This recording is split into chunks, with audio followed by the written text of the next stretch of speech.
All right, so here is the Unit 4 review.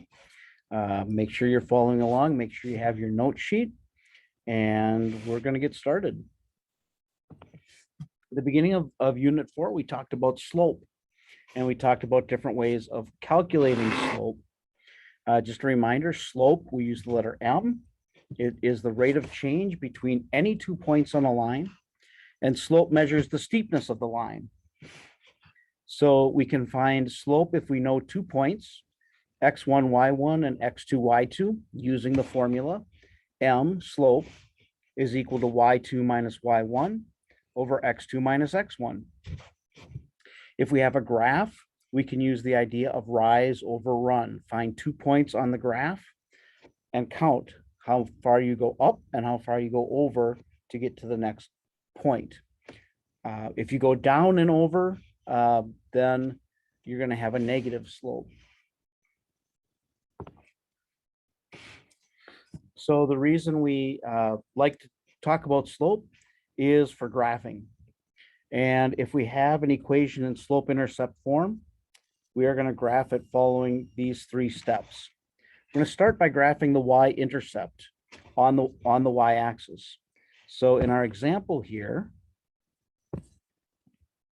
the y-intercept is -5.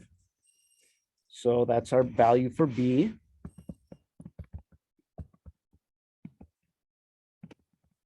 And I always like to write it as an ordered pair. X is 0, y is -5.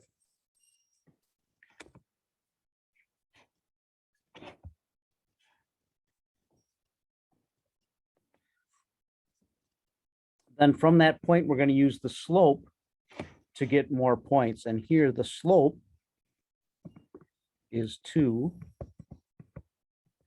or more specifically, it's 2 over 1.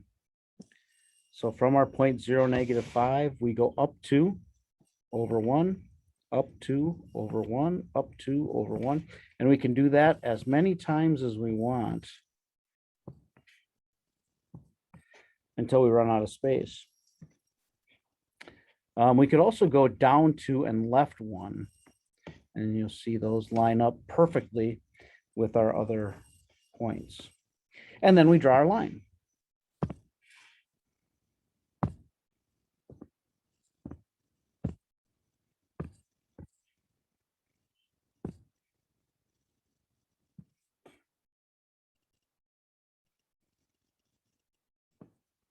And there you have it. If our equation is in standard form, we have 2 options. One is the cover-up method, where we find the x and the y intercepts, connect them to form our line. We'll go through that one first. So in this case, I have my equation 3x minus 4y equals 12. And to find the x-intercept,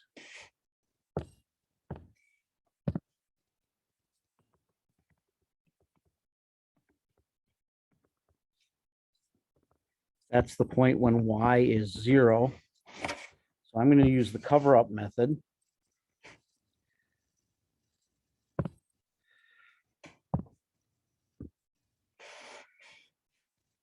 And so we plug 0 in for y, but that's the same as just covering up the y term.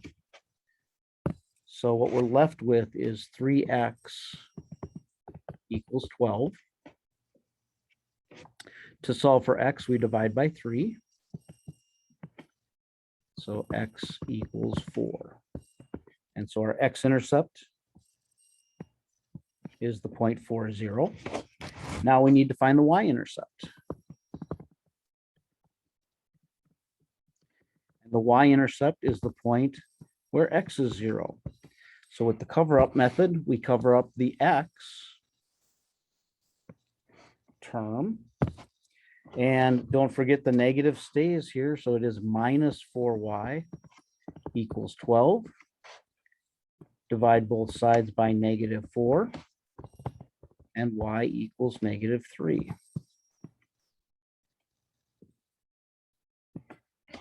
And then we can draw our line.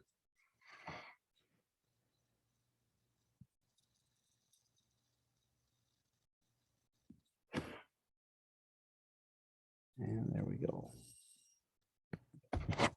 Okay. So that's the cover-up method. The other option is to rearrange the equation to get the y by itself, get it in slope-intercept form. To do that, it's always the same process. We will subtract the x term. So we're going to, in this case, subtract 3x from both sides. So then we're left with negative 4y on the left.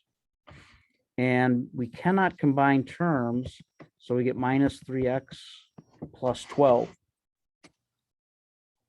The next step will always be divide by whatever y is being multiplied by.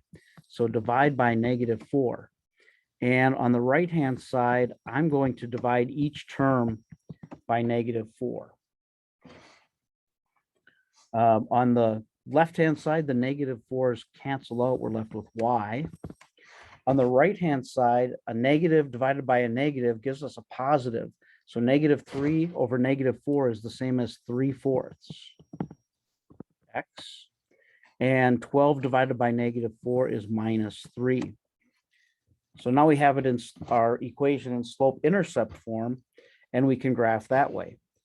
Start at the y-intercept, negative 3. Use the slope, 3, 4. And you'll see the 2 points I now have are the x and the y-intercepts that I found on the previous example. That's not always going to happen, but it can. And then I can find another point going up 3 over 4.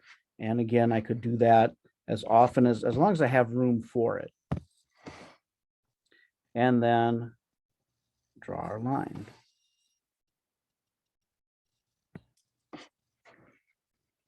So that's graphing standard form by converting to slope-intercept form.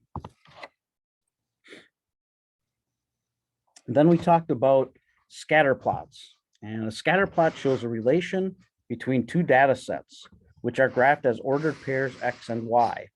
A correlation is a relationship between the data sets.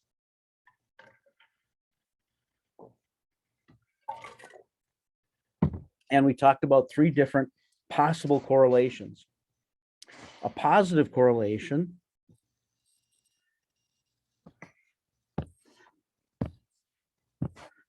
so if I have my axis and I have a positive correlation, what that means is my data tends to move up as I go from left to right. That would be a positive correlation. For a negative correlation, my data moves down as I go from left to right.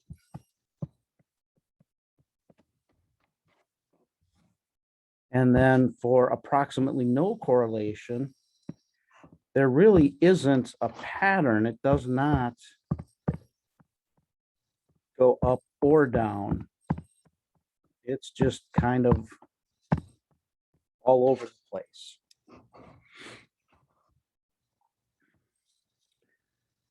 After looking at scatter plots, we talked about lines of best fit or linear regression. So linear regression is just a line drawn on a scatter plot that lies as close as possible to all the data points. And remember, this line of best fit, should have approximately as many points above the line as below the line.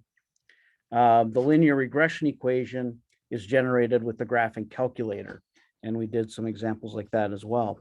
So if I wanted to draw a line of best fit for this data, I don't know the exact values, so I can't use my calculator to find a linear regression. So I'm just going to try to fit a line in this data.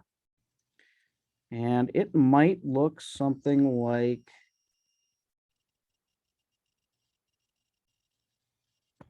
that, where as many or approximately as many data points are above the line as there are below the line.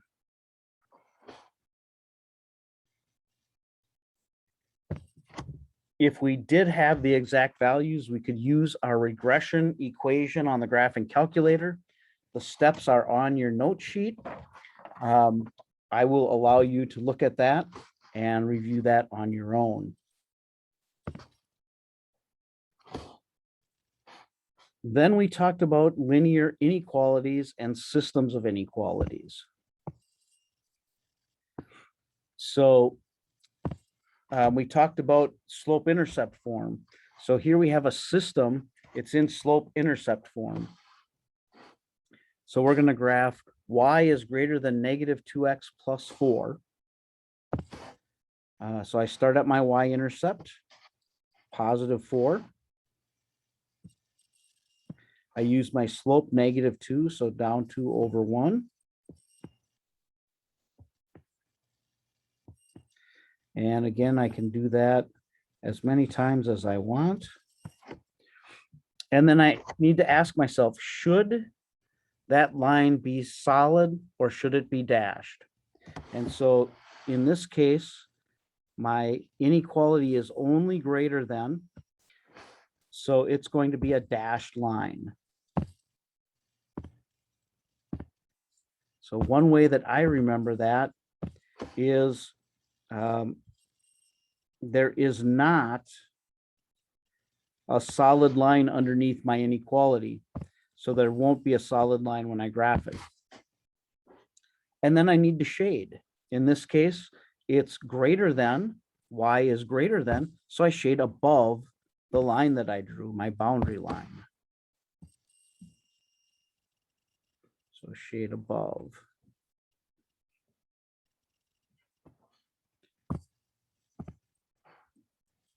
Then we have our second inequality, y is less than or equal to 3/4 x minus 2. So again, start with my y-intercept. Graph some points using the slope, so up 3 over 4, up 3 over 4.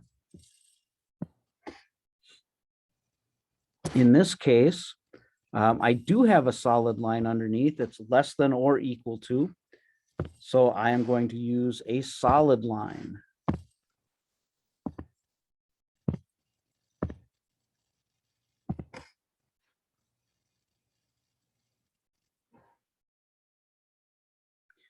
So there's my line for that inequality. And now I need to determine where I should shade. So this is less than or equal to in slope-intercept form. So I shade below.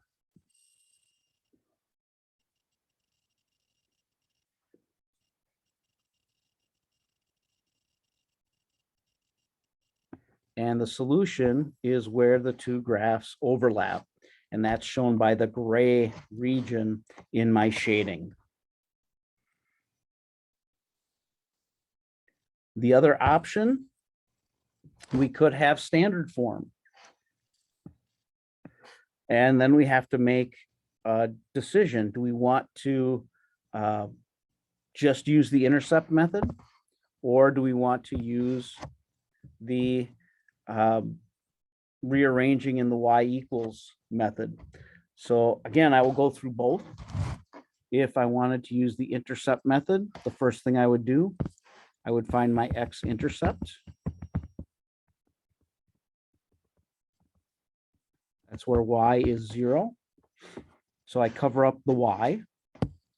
And I ignore the inequality. I just think about it being equal to. So 3x equals negative 15. And divide by 3. So x equals negative 5.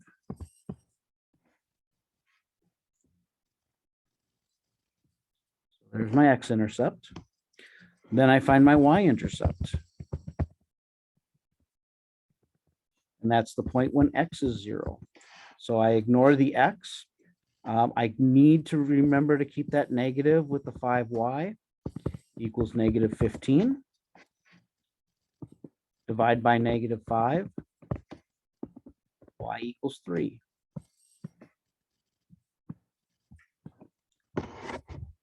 And now I can draw my line, and I do have to check, should it be solid or should it be dashed? In this case, it's greater than or equal to on the original inequality, so it will be a solid line.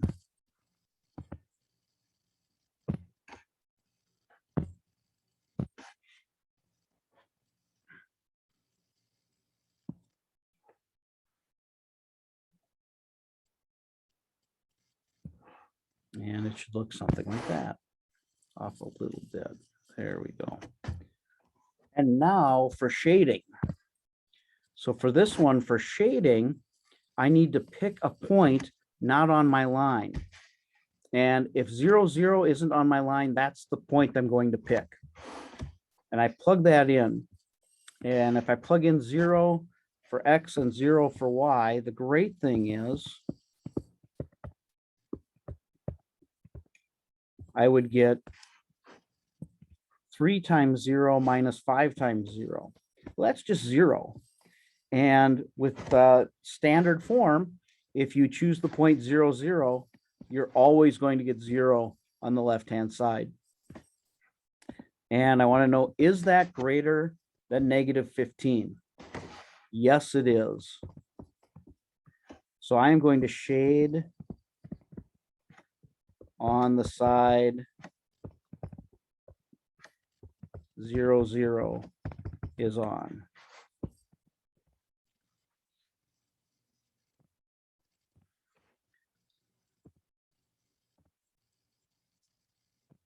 So I look here, 0, 0 is down here. So this is the side that I shade.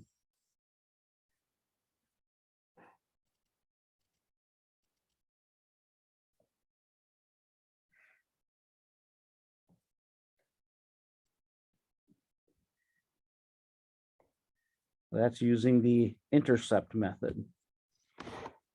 I could also rearrange and get it in the slope intercept method. So let's take a look at that method as well. So just like with an equation, with the inequality, we're going to subtract the 3x from both sides. So we get negative 5y is greater than or equal to negative 3x minus 15. Then divide by what y is being multiplied by. So in this case, I divide by negative 5. And on the right-hand side, I divide each term by negative 5. On the left-hand side, the negative 5 divided by negative 5 is 1. It leaves me with y. Because I divided by a negative, my inequality changes from greater than or equal to less than or equal to. Negative 3x over negative 5, a negative over a negative is the same as positive. So this is the same as positive 3/5 x. Minus 15 divided by minus 5 is positive 3. So my y-intercept is at positive 3. My slope is 3/5.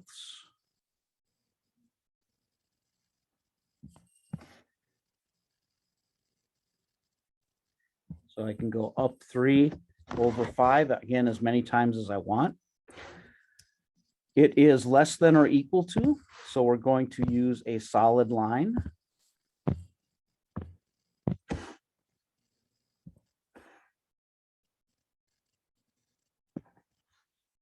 And for the shading, it is less than, so we're going to shade below.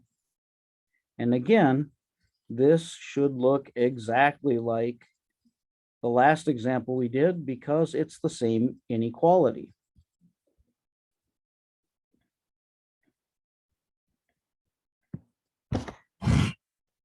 So there is your review sheet. I hope you filled it out. I hope you paid attention, and good luck on your test tomorrow.